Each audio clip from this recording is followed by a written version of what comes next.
Hi friends, welcome to my channel. Today our topic is about chemicals in nail polish. ముందుగా nail polish నచ్చని మహిళలు ఈ కాలంలో ఉండరు. ఎందుకంటే నెయిల్ పాలిష్ మన నెయిల్స్ యొక్క బ్యూటీని అంతలా పెంచుతుంది మరి. కానీ కొంతమంది హెల్త్ కాన్షియస్ కలిగిన మహిళలు దీనివల్ల కలిగే హార్మ్ఫుల్ ఎఫెక్ట్స్ గురించి తెలుసుకొని అవాయిడ్ చేసేవాళ్ళు లేదా తరచుగా ఫంక్షన్స్ అకేషన్స్ లాంటి సందర్భాలలో నెయిల్ పాలిష్ని యూజ్ చేసేవాళ్ళు ఉన్నారు. అయితే ఇంతకీ లేడీస్ని విపరీతంగా అట్రాక్ట్ చేసే ఈ నెయిల్ పాలిష్ని యూజ్ చేయడం మంచిదా కాదా? నెయిల్ పాలిష్లో అసలు ఏం కెమికల్స్ యూజ్ చేస్తారు? అవి హెల్త్కి చేసే హార్మ్ఫుల్ ఎఫెక్ట్స్ ఏంటో ఈ వీడియోలో డీటెయిల్గా తెలుసుకుందాం. Let's go into the video. Nail పాలిష్ని నెయిల్ ఎనామిల్ అని కూడా అంటారు. నెయిల్ పాలిష్ని solvents, polymers, plasticisers and pigments వంటి 4 మెయిన్ కాంపోనెంట్స్ని యూజ్ చేసి తయారు చేస్తారు. నెయిల్ పాలిష్లో ఇథైల్ అసిటేట్, బ్యూటైల్ అసిటేట్ వంటి సాల్వెంట్స్ని యాడ్ చేస్తారు. అయితే ఈ సాల్వెంట్స్ని నెయిల్ పాలిష్లో యాడ్ చేసే అదర్ ఇంగ్రీడియంట్స్ని డిజాల్వ్ చేయడానికి మెయిన్గా యూజ్ చేస్తారు. అదేవిధంగా నెయిల్ పాలిష్లోని స్మూత్నెస్ అండ్ మాయిశ్చర్కి కూడా ఈ సాల్వెంట్సే మెయిన్ రీజన్. నెయిల్ పాలిష్లోని ఈ సాల్వెంట్స్ ఎవాపరేట్ అయితే నెయిల్ పాలిష్ డ్రై అయిపోతుంది. నెక్స్ట్ కీ కాంపోనెంట్ అయిన పాలిమర్స్ని నెయిల్ పాలిష్కి hard, glossy and glowing finish ఇవ్వడానికి యూజ్ చేస్తారు. నెయిల్ పాలిష్లో కామన్గా నైట్రోసెల్యులోస్ అనే పాలిమర్ని ఎక్కువగా యూజ్ చేస్తారు. మనం ఎప్పుడైతే నెయిల్ పాలిష్ని నెయిల్స్ పైన అప్లై చేస్తామో అది ఒక థిన్ ఫిల్మ్ ఆర్ లేయర్గా ఫామ్ అవ్వడానికి ఈ పాలిమర్సే main reason. Next key component is ప్లాస్టిసైజర్స్.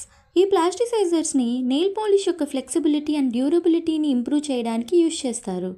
Phthalates like diethyl phthalate, dibutyl phthalate, camphor అనేవి నెయిల్ పాలిష్లో కామన్గా యూజ్ చేసే ప్లాస్టిసైజర్స్.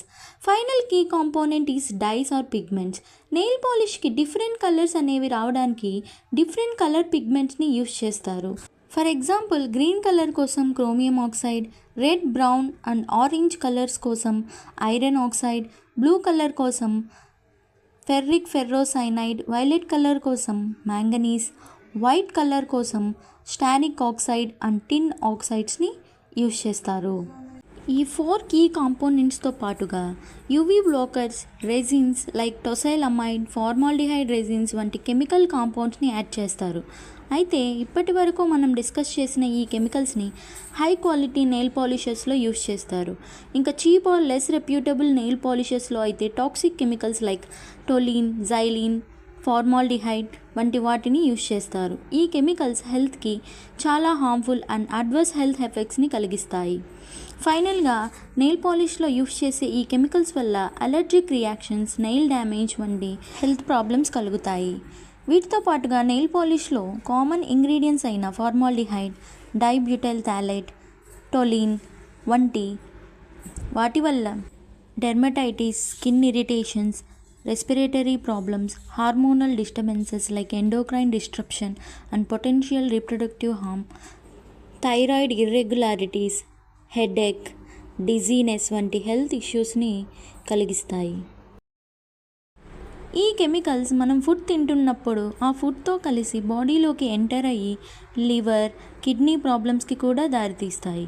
సో వీలైనంత వరకు ఈ నెయిల్ పాలిషెస్ని అవాయిడ్ చేయడం ఆరోగ్యానికి చాలా మంచిది. ఈ వీడియోని నెయిల్ పాలిష్ని విపరీతంగా యూజ్ చేసే మీ ఫ్రెండ్స్ అండ్ ఫ్యామిలీ మెంబర్స్కి షేర్ చేసి వాళ్ళని అవేర్ చేయండి. Thanks for watching. For more videos subscribe the channel.